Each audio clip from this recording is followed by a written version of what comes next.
अशा चिल्लर माणसानं 1 महिना आमच्या कोल्हापूरची भाषेत बोलायचं झालं तर तंगवातंगवी केली, ही खूप मोठी गोष्ट आहे. दुसरी महत्त्वाची गोष्ट ह्याच्यामध्ये हे आहे की 1 महिनाभर झालं तमाम अखंड महाराष्ट्रातील देशविदेशातील सगळे शिवप्रेमी या शिवाजी महाराज, संभाजी महाराज, राष्ट्रमाता जिजाऊंच्या बद्दल विष ओकणाऱ्या व्यक्तीला अटक करावी म्हणून सातत्याने त्यांनी सोशल मीडिया असेल आणि इतर जी माध्यमं आहेत त्याच्यावर विषय लावून धरला.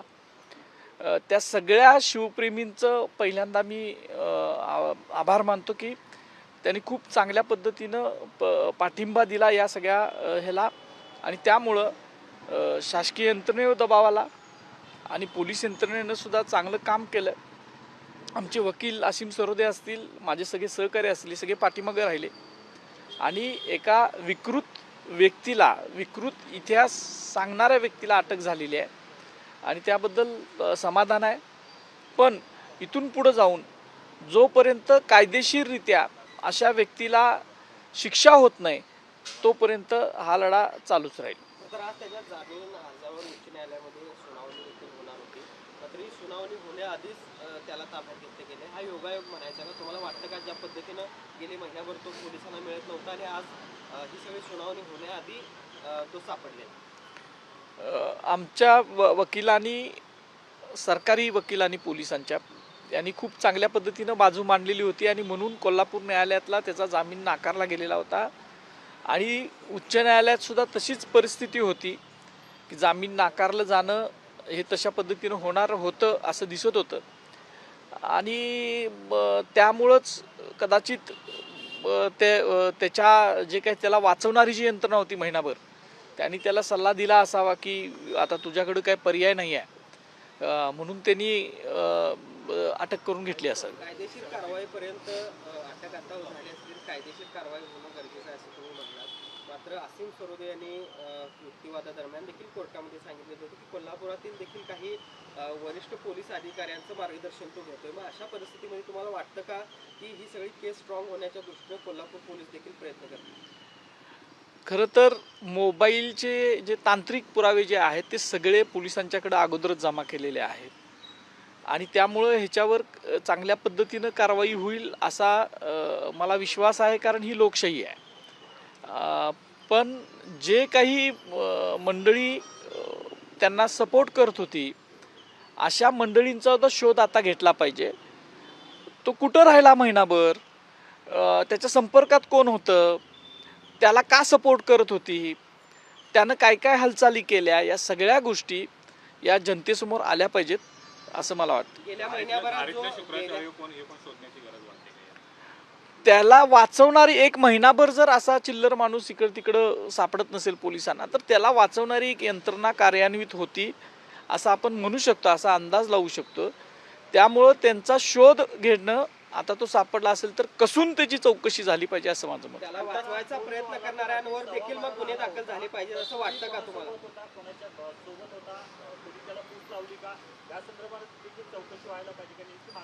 त्यांच्यावर देखील कारवाई झाली पाहिजे का? कारण महिनाभर त्यांनी त्याला ज्यांनी आश्रय दिला त्यांच्यावर देखील कारवाई. ज्यांनी या व्यक्तीला समर्थन दिलं, सपोर्ट केला, वाचवण्याचा प्रयत्न केला, त्या सगळ्यांचे चेहरे या महाराष्ट्राच्या समोर आले पाहिजेत. शिवाजी महाराज, संभाजी महाराज, राजमाता जिजाऊ साहेब यांच्याबद्दल विकृत लिखाण करणाऱ्या व्यक्तीनं बोलणाऱ्या व्यक्तीला वाचवणारी प्रवृत्ती कोण आहे हे महाराष्ट्रासमोर आलं पाहिजे असं मला वाटतं. आत्ताची अपडेट अशी आहे की प्रशांत कोरटकरनं जो अटकपूर्व जामीन अर्ज केला होता तो मागे घेतलेला आहे. त्याच्या वकिलांना इथे आता मुंबईमध्ये माहिती दिलेली आहे. मी सुद्धा आमचे वकील ॲडव्होकेट असीम सरोदे सरांशी बोललेलो आहे. एकदा तो जामीन होता तो अटकपूर्वसाठी होता, आता अटक झाल्यानंतर त्याचा रिलेव्हन्सच राहत नाही, त्यामुळे मागं घेतला काय आणि न घेतला काय याचा काही संबंधच येत नव्हता. आता त्याला अटकपूर्व जामिनासाठी अर्ज केलेला होता, अटक झालेली आहे. तांत्रिकदृष्ट्या आता त्या अर्जाचा काहीच रिलेव्हन्स राहिलेला नाही असं आमच्या वकील साहेबांनी आम्हाला सांगितलेलं होतं. प्रश्न त्यासाठीच होता की एका बाजूला त्याच्यावर सुनावणी होणार होती, महिनाभर तो सापडत नव्हता, मात्र सुनावणी होण्याआधी 1 तासभर आधी तो पोलिसांना सापडतो. हा योगायोग मग म्हणजे कसं बघताय या सगळ्या? या सगळ्याचाच तपास केला पाहिजे असं माझं मत आहे. आणि हा योगायोग आहे का मुद्दाम म्हणून केला हा सगळ्याचा तपास करायला पाहिजे. आता मी इथं बसून तर ते सगळं सांगू शकत नाही की नेमकं काय झालं, पण घटना अशा घडतात की योगायोग वाटावा असं वाटतंय. काय सांगाल, आपण पाहतो की तुमचे जे काही व्हिडिओज आहेत कॉमस्कोर नुसार आता isakal.com आहे देशातील नंबर 1 ची मराठी न्यूज वेबसाईट. प्रत्येक अपडेटसाठी isakal.com ला नक्की भेट द्या.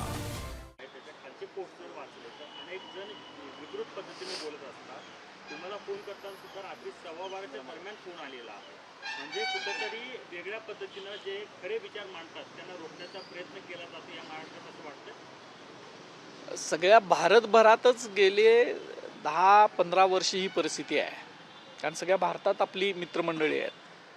जे जे सत्य इतिहास मांडत असतात त्या सगळ्यांना असा त्रास दिला जातो. अत्यंत खालच्या पातळीवर जाऊन ट्रोलिंग केलं जातं, कुटुंबावर बोललं जातं.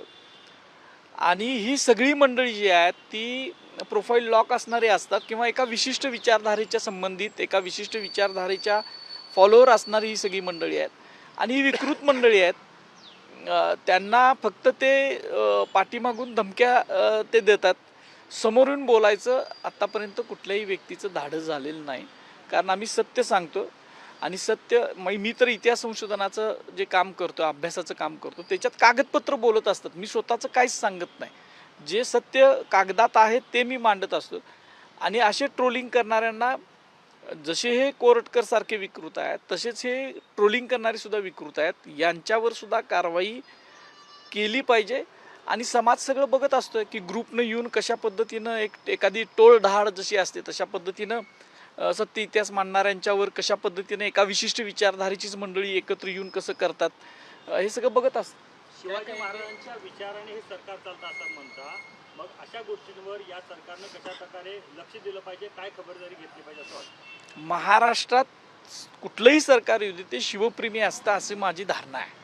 मी पहिल्यापासून सांगतोय. मग कुठल्याही विचारधारेचे येऊ दे ते त्यांचे विचार वेगवेगळे असतील, पण अशा पद्धतीनं शिवाजी महाराजांच्यावर एकदम खालच्या थरावर जाऊन बोलणाऱ्यांच्यावर सरकारनं कडक कारवाई करावी. त्यांना थोपवलं जायला पाहिजे. त्यांना ही अपेक्षा जशी सगळी माझी आहे तशी सगळ्या इतिहासप्रेमींची, सगळ्या शिवाजी महाराज, महात्मा फुले, डॉक्टर बाबासाहेब आंबेडकर, शाहू महाराज यांच्या अनुयायांची आहेच. हिंदी में क्या कहेंगे, प्रशांत कोरटकर को आज गिरफ्तार किया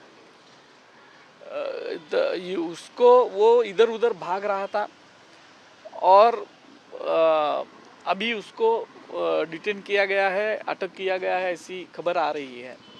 1 महीना हो गया जो विकृत आदमी था, शिवाजी महाराज के बारे में जो विकृति उसने बोली थी, 1 महीना भर वो पुलिस के हाथ में नहीं आया था. अभी आया है, इसके लिए समाधान है. लेकिन इससे ज़्यादा भी महाराष्ट्र और महाराष्ट्र के बाहर के जो शिवाजी महाराज के विचार के अनुयायी हैं, उन्होंने जो ये विषय ज्वलंत रखा उसके लिए मैं सब पहले आभार मानता हूँ. कितने दिन तक वो भागता रहा, इसके पीछे कोई शक्ति हो सकती है? मैंने पहले भी बोला था कि एक यंत्रणा है जो इस कोरटकर को और कोरटकर जैसे आदमियों को बचाने की कोशिश में रहती है.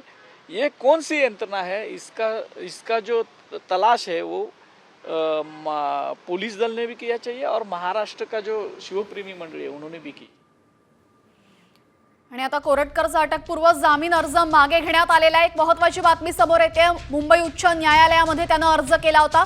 आताची मोठी बातमी आपण पाहतोय, कोरटकरला एका बाजूला अटक करण्यात आले तर दुसऱ्या बाजूला त्यानं अटकपूर्व जामीन अर्ज दिला होता, तो फेटाळण्यात आलेला आहे. मुंबई उच्च न्यायालयामध्ये त्यानं अर्ज केला होता, मात्र तो जामिनाचा अर्ज आता मागे घेण्यात आलेला आहे.